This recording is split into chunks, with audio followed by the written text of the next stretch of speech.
मैं अपने हस्बैंड से बात की कि मैं राहुल जी के नाम मकान करने जा रही हूँ। उन्होंने बोला कोई बात नहीं, जो तुम्हारी इच्छा। एक बात बताइए कि जिसका पूरा खानदान इस देश के लिए बलिदान दिया हो, शहीद हुआ हो, उसके लड़के के बेटे के साथ, एक विधवा के बेटे के साथ, जिसको कहते हैं कांग्रेस की विधवा, क्या मोदी जी को शर्म नहीं आनी चाहिए? प्रधानमंत्री को यही संस्कार है कि कांग्रेस की विधवा राहुल गांधी के साथ हो रहा है। राहुल गांधी को परेशान किया जा रहा है। झूठे राहुल जी के ऊपर केस लगा दिया गया, 2 साल की सजा सुना दी गई, उनको सदस्यता रद्द कर दिया गया, पार्लियामेंट से निकाल दिया जाता है, राज्यसभा से निकाल दिया जाता है। तुगलक लैंड जो उनको बंगला दिया गया उसकी नोटिस दे दी जाती है। तो ये सब राहुल गांधी को परेशान करने वाली बात है ना। प्रधानमंत्री जी कह रहे हैं राहुल जी को संस्कार नहीं है, तो प्रधानमंत्री जी से मैं पूछना चाहती हूँ कि आप तो एक प्रधानमंत्री हैं, आपको यही संस्कार सिखाया गया है कि बेटी पढ़ाओ बेटी पढ़ाओ, महिलाओं को सुपनखा बोलो? आपने जो घर दान किया है राहुल गांधी का, ये कितने गज का घर है? ये राहुल गांधी के दादी का दिया हुआ, इंदिरा गांधी का बसाई हुई कॉलोनी है, जो 25-25 गज सबको दिया गया है।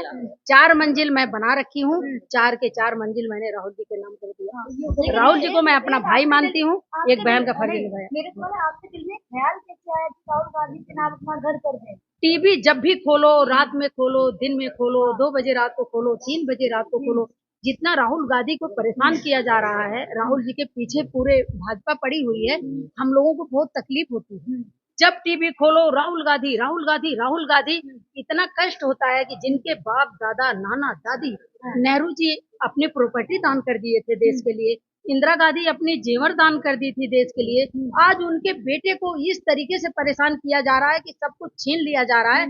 हम लोगों को यहाँ बहुत ज्यादा तकलीफ है, हम लोग नहीं बर्दाश्त कर सकते इतना कुछ, और चाहे घर घर में जाना पड़े, पब्लिक के पैर में पड़ना पड़े, पब्लिक की इनकी सच्चाई दिखाना है। कि 25 गज के घर में क्या राहुल गांधी रहना पसंद करेंगे? तो जो हमें इंदिरा गांधी ने दिया था, इंदिरा गांधी जी ने, हमने राहुल जी के नाम कर, ये कर्ज नहीं, उनका कर्ज तो हम लोग वापस कर ही नहीं सकते।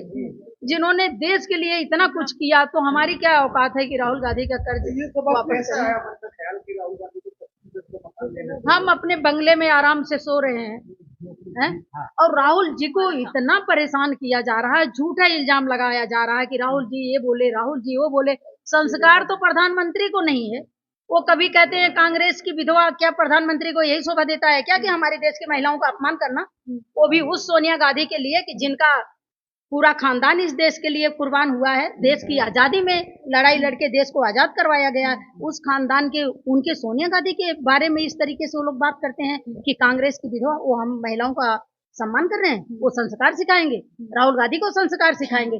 पहले तो भाजपा वालों को ये बहुत जरूरी है, वो पागल हो चुके हैं। भाजपा वालों को ये जरूरी है कि वो जाके कहीं से संस्कार लें, कहीं जाके ट्रेनिंग दें कि महिलाओं का सम्मान कैसे करते हैं, महिलाओं की इज्जत कैसे करते हैं।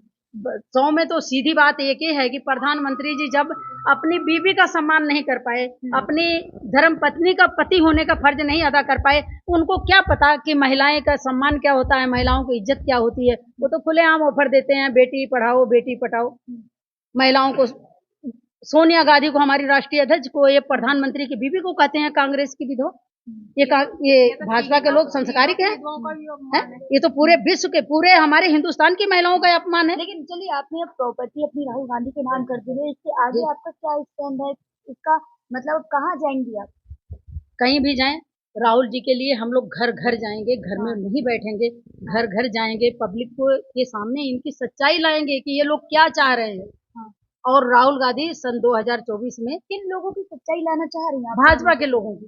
और कौन है बताइए, सत्ता में कौन है, किसकी सच्चाई आएगी? जो हमारे जितने प्रधानमंत्री बोलते हैं कि 70 साल में कांग्रेस ने क्या किया, बोलते हैं, जितना 70 साल में कांग्रेस ने काम किया था, जितनी संपत्ति बनाई थी, जितना देश को अपने आगे ले गए थे, आज 10 साल से प्रधानमंत्री बेचने में लग गए हैं। और जिस हवाई जहाज से ये पूरे विश्व का भ्रमण कर रहे हैं ना, वो भी कांग्रेस की देन है। जो एक दिन में 10 सूट पहन के चेंज करके घूमते हैं ना, वो भी कांग्रेस की देन है। क्या जानना चाहते हैं? तो भाजपा के लोग बिल्कुल ही एकदम अंधे बहरे गूंगे हो गए हैं कि उनको किसी चीज से मतलब नहीं है। जितना कांग्रेस ने संपत्ति बनाई है सारी संपत्ति वो बेचने में लगे हैं और महिलाओं का कोई सम्मान नहीं। उनका अभी एक सांसद बोली है पंजाब में कि अगर भाजपा को कोई वोट नहीं देता है तो जूते मारो, ये जूते मार के वोट ले लेंगे। जहाँ एक तरफ राहुल गांधी शांत नजर आ रहे हैं, वहीं उनके कार्यकर्ता पार्टी के काफी वोटर नजर आ रहे हैं। जैसे आप, हम कैसे शांत रहेंगे? हमारे भाई को घर से बेघर कर दिया गया, सांसद से बाहर कर दिया गया, 2 साल की सजा दे दी गई। हम लोग कैसे शांत रहेंगे बताओ? राहुल गांधी तो शांत है ना, जिनके साथ हुआ वो शांत है, और आप लोग वो शांत रहें, लेकिन हम लोग नहीं शांत रहेंगे। जब तक सीने में दिल धड़केगा राहुल गांधी के लिए काम करेंगे। ठीक है, मैं अपने हस्बैंड से बात की कि मैं राहुल जी के नाम मकान करने जा रही हूँ। उन्होंने बोला कोई बात नहीं, जो तुम्हारी इच्छा। एक बात बताइए कि जिसका पूरा खानदान इस देश के लिए बलिदान दिया हो, शहीद हुआ हो, उसके लड़के के बेटे के साथ, एक विधवा के बेटे के साथ, जिसको कहते हैं कांग्रेस की विधवा, क्या मोदी जी को शर्म नहीं आनी चाहिए? प्रधानमंत्री को यही संस्कार है कि कांग्रेस की विधवा जो इस देश के लिए बलिदान चढ़े हैं, उनके राहुल गांधी के साथ ऐसा हो रहा है। हम लोग कैसे चैन से सो सकते हैं? आप बताइए। ये तो कानूनी कार्रवाई के अंतर्गत किया। क्या कानूनी कार्रवाई है आप बताएं? कानूनी कार्रवाई तो फिर मोदी जी के भी ऊपर होना चाहिए, अमित शाह जी के भी ऊपर होना चाहिए। जो इनके मिनिस्टर, एमपी, एमएलए बात कर रहे हैं, जो उल्टी सीधे स्पीच देते हैं, उनके ऊपर भी होना चाहिए, या सिर्फ सारा कुछ राहुल जी के ऊपर लागू होता है? क्या सेवा दल के और लोग भी आगे आ रहे हैं आप? मैं अपनी जिम्मेदारी लेती हूँ, मुझे पेपर करना था, मैंने कर दिया, और पूरे देश के लोग राहुल गांधी के साथ हैं। चाहे सेवा दल हो, चाहे महिला कांग्रेस हो, यूथ हो, कांग्रेस, सभी कांग्रेस राहुल गांधी के साथ हैं, सोनिया गांधी के साथ हैं।